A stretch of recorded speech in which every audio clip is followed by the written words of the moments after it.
Soap number 5.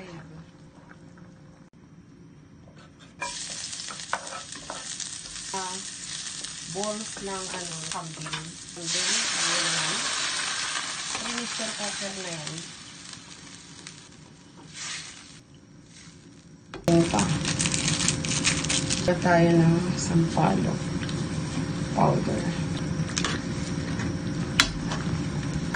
Tayo ng seasoning.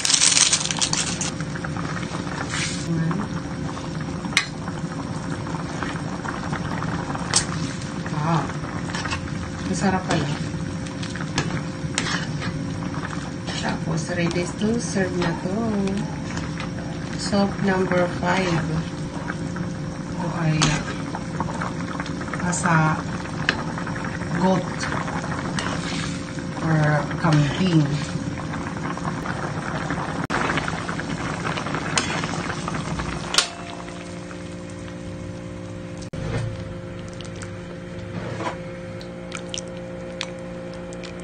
So, nahilig ng soap number 5.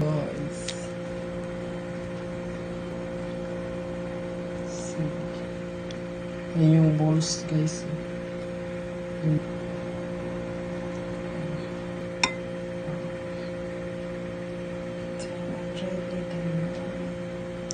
Soap number 5, guys. Ready to serve na yan. Soap number 5.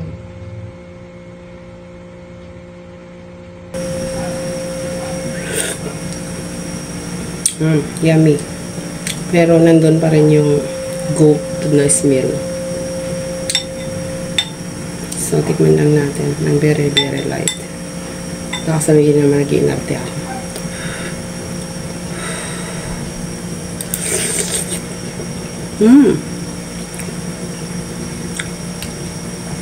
Yummy naman.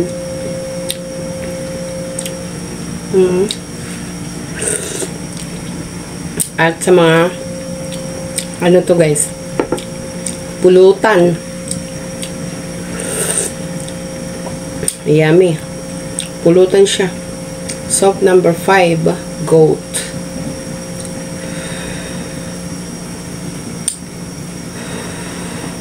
Bon appetit.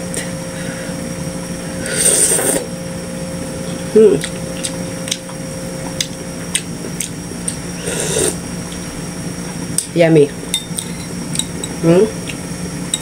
Okay, subukan nito. Soap number 5. Itlog ba ng goat?